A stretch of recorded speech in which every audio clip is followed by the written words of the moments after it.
Welcome back to the Easy with Franzese running podcast. We've apologies for the 4 weeks off. Life's got in the way. I'm glad to see Richard is here with us today. How are you doing, Richard? I'm doing well, thanks, Damian. Doing very well. Good, good. Right, we're going to start with. Oh, okay. I forgot to say. So we're going to a little bit of a change of tack this week. We're going to go with not a deep dive training talk. We're going to give listeners a bit of a break from that for this episode, and we're going to talk about pet peeves. So, what do Richard and I find the most annoying trait of current runners, and that will come after our recap of our training. So, Richard, do you want to tell the listeners what you've been up to for the last month? Well, yeah. Since we last spoke, I went to the gym as normal the rest of that week. And then on the Wednesday, so I actually talked on the weekend. On the Wednesday, I went for a run with the group on the evening. So I did 3.7 miles, but I had to break it up because the weather was still pretty oppressive. So it was like 10 minutes, 2x5, 2x4, 2x3, and I just took like a 1 minute walk between each. But it was a good run because I kept the intensity up, and my average heart rate. Here we go. My average heart rate was 170 beats per minute, and I think it's like it might as well have just been, having a heart attack. But it turns out my heart rate can still reach 197. So big engine, big spring engine. chicken. I don't know if it's a big engine. I think it's just like a 2 horsepower, a 2-stroke engine.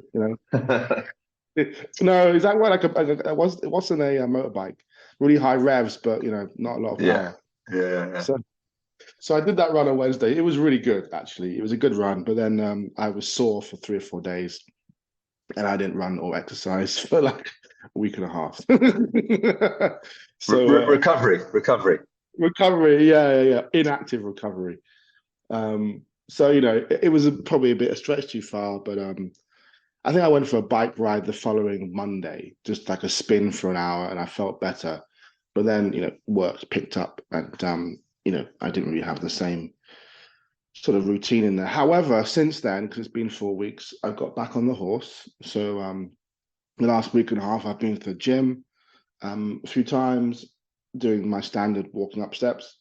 I've been out on a bike. I went out on the bike a couple of days ago, just to spin, and I ran again with that group on the Wednesday, but in a more meaningful way. It's drastically dropped temperature-wise, right? It's like mid-20s Celsius now rather than mid-30s. So I ran last Wednesday, and I'll be exercising this weekend, back at the gym. So the last 8-9 days has been gym, running, cycling, probably 6 days. And then, there was a couple of weeks of feeling sorry for myself. But, how was the soreness after your most recent run on the Wednesday? It's absolutely fine. So I ran on the Wednesday evening, and I cycled on the Thursday. I did like a 35-minute spin up and down around the neighborhood, and went for a walk as well. So I'm not concerned about that. The main reason is just the temperature is so different that moving outside a month ago and moving outside now is a completely different experience. And I was running really hard. And in the gym itself, my heart rate's probably 140 as well. So I'm being a bit more. It's a bit more like what used to be a steady run. Yeah, so more. I'm not eyeballs every sensible. time I go exercise. So I think I went into that run last time, like training hard every day, and then all of a sudden, turns out that has a detrimental impact. But I'm going to be still back on the same routine of being in the gym primarily, and then I do some running now because the weather's more favorable, and spinning on the bike as well. So I'm really optimistic, and I'm feeling a little bit fitter as well. And will work? Is work going to be able to? Will you be able to manage things around work? Yeah, as much as I've been in the past. Yeah, this was just when you have, I don't know, for people who work with families or colleagues who have families, July and August is always quiet, and then September when everyone gets back is a little bit Manic. more kind of, yeah. So it was just those first 2 weeks where the adjustment from having to actually, follow up on more things and actually do some work, heaven forbid. Yeah. Okay. Getting back into that proper routine again. Yeah. So that, but it's been good. So yeah, I'm happy with it, even with a break, because of all the stuff I was doing earlier in July and August. I'm happy that there's still good progress, and my body's in one piece. But that's me. How about you, Mr. Shoulder? Yeah, Mr. Shoulder, very good. Yeah, so let me just pull up my training. I think when we last talked, I think I was about to start jogging, or I had to start jogging. Let me just see. So, yes, this would have been the second week yeah. So I had just started. No, right. I was about to start jogging. Yeah. So the next week, I did a 10-minute jog, continued the cross training. I did some plyometrics, and in hindsight, it was probably a bit too much because there was quite a bit of reaction after that. So, yeah, the next week was just sort of 10, 15-minute runs, broken down. So, primarily just 5 minutes running slowly, 1 minute walk, something like that. And I think on that following Sunday, I managed 21 minutes total running, again broken down. And the Achilles is been okay. It's got better the last 2 weeks, but it was just trying to manage a bit of a reaction. But the primary thing I was looking for was that there wasn't any pain or too much of stiffness in the morning. That was the one thing I was trying to look as the signs of how well the tendon was recovering and coping with the load. So I've dropped the cross training a little bit, and then that sort of coincided with going back to school. So just managing having to get back in a routine and being on my feet all day. So yeah, this week and last week, so the following week I built up to sort of 20 minutes 3-4 times a week. And then this week, I've actually built up to 30 minutes. I've done 3 30-minute runs, again, broken down often. And I've held the plyometric. So I've not increased the volume of that. So how's the Achilles doing? You say you're looking at it in the morning and seeing how it feels. How's that? Yeah, it's not perfect. There's a tiny bit of stiffness occasionally. But the primary thing I'm looking for stiffness in the morning, which it's a lot better. So there is a little bit, but it's improving. And during my runs, there isn't stiffness now when I start. There's occasional minor issues during the run, but they're not there. They come and go. So it's not a consistent thing. So 2 things then. What are you doing to try and manage it? I know you're obviously increasing the training, gradually and decreasing other training loads, but what else are you doing to help it? Yeah, good question. So I'm trying to load 3 times a week, but I'm actually going to hold my runs at 30 minutes now, until I can get to a place where so my plyometrics primarily is off the ground. I want to be able to do something off a box, and that may take a couple more weeks. So I'm just going to hold my runs to 30 minutes. I may add some not high quality sessions, but something where you're working at sort of 10K half marathon efforts, nothing faster than that, just to develop some, just to break the runs up. And then I'm doing some gentle massage, stretching just to keep the mobility. But I'm finding that lunges and squats help a lot with that. So that dynamic, loaded stretching. Other than that, it's also just not doing too much cross training. The issue is when I do too much, the calf gets fatigued, and that has a negative impact on the running. So it's just making the plyometrics and the running the focus of the training, rather than just trying to keep fit. I'm worried about losing my fitness, which it doesn't really matter. It's very marginal. So Yeah. So one more question about this then. So if you compare the amount of cross training you were doing before you had any running in versus the amount of cross training you're doing now, what's the difference in kind of time spent cross training? So not in the gym, not running, but doing exercise. That's another good question. It's hard to answer that. So I don't include. So when I do my overall training, I don't include the gym work. That's kind of supplementary, but it's important. I just monitor. I measure that by the reps and the the intensity of the weights. So this week I'm not doing a lot. So this week it'll be 326 minutes. Last week was 291, but I did have a bit of a kind of head cold. So I What was is that in hours, man? I don't do in minutes hours. anymore. Okay, good. That's 5.5 hours this week. Okay. Last week was just short of 5. Uh, and then, yeah, the week before was 5.5.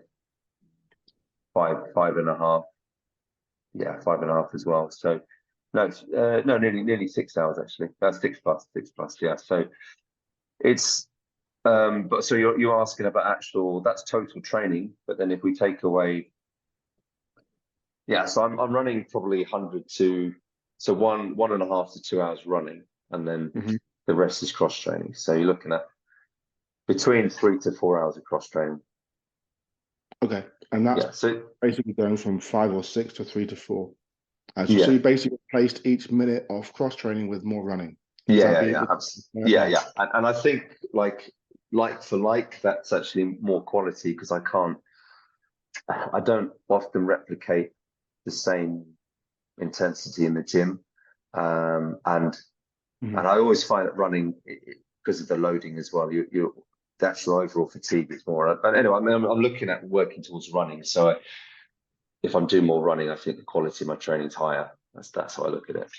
So I will say that when I went for that run and ruined my body again, as I do every month or two. Oh, maybe this time it'll be different. Oh no, it's the same but worse. Um, my heart, my heart rate was a good 15 to 20 beats higher for the same kind of Yeah, approach, yeah, just because of the heat outside, because of mm, the people around me, because I was in a group now, and the actual exercise stuff. So lots of things contributed, but it's like I'm not going to be the same intensity outside running than I am. I mm. have to be at walking. It's not quite as bad as walking pace, but it's not far off.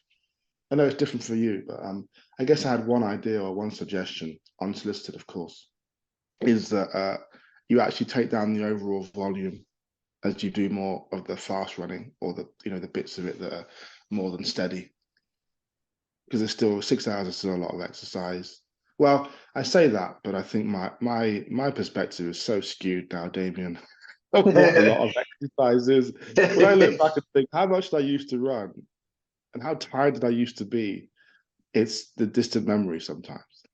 I mean, I can put it very simply. So I've never trained big volumes for a number of reasons, just lifestyle, niggles, and what I find, and I tend to have quite good quality in the training. So, but generally speaking, my average was probably 50 to 55 miles, probably when I'm.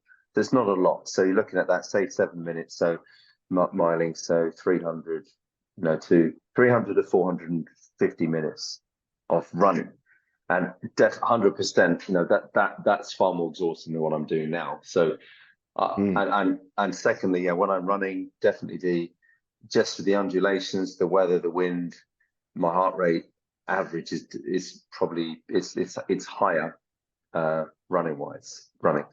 Um, so yeah, I'd have to go and do interval training in the gym to get it that high and be working at significantly more effort. So yeah, I'm not doing that much, but I'm wary of that. I've come to a point now where I'm running, so I need to. That should be the focus. The cross training is there as a supplementary, keep me active, and just give me a routine of training. So the idea is to get back to running at least an hour a day, yeah, something like that. So yeah, super. Okay, we're going to go on to our pet peeves. So what's I don't know, we there could be many of these, but what do Richard and I find Uh, Irritating or yeah, about the current runners, or the current running scene. So I'm going to start, and mine is GPS and GPS inaccuracies. Um, Most runners should know that there are many inaccuracies with GPS, one being tree coverage, second being corners. Most GPS tracking is done over a kind of average over a straight line. The more you turn, the more inaccurate it becomes. So, like calling a PB off a a Strava PB or a GPS PB, it doesn't exist. It doesn't exist. And there is a runner that I know that claimed a PB from running around the car park, doing a 5K round a car No. park during COVID. Yes, yeah, I'm not lying. Claimed claimed that they got a PB, and it was laughable. It was just like you could see on the track. It was just loads of lines going around one another. And I've just run a PB in the car park. Yeah, I'm sorry, but the only PBs that count are, well, the track is the most accurate because the track doesn't lie, and you have to run the shortest way around to run the exact distance. Often you could be running slightly more.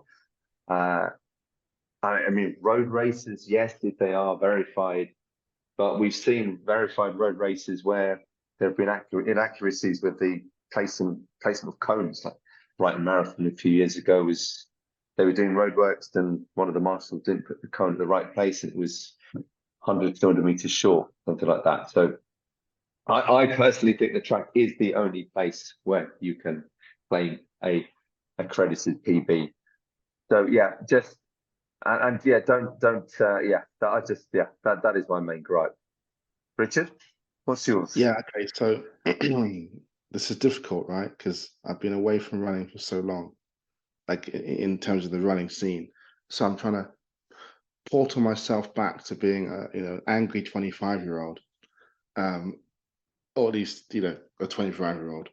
Still angry. No. You're still angry. You're still Yeah. angry. No. Is people who never raced the track season and said they're cross country runners and just stopped running or did something else for ages, and then wondered why they were running poorly.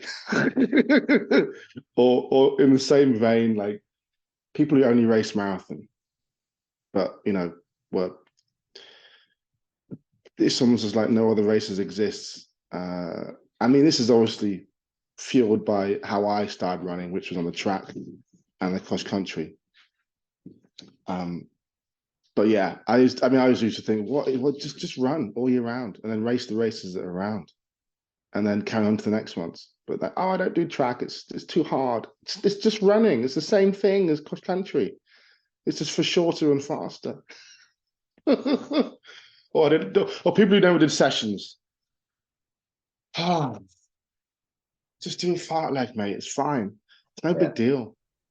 I think yes, I agree that like running on the track is you can't really, there's no hiding place, and it's still a race.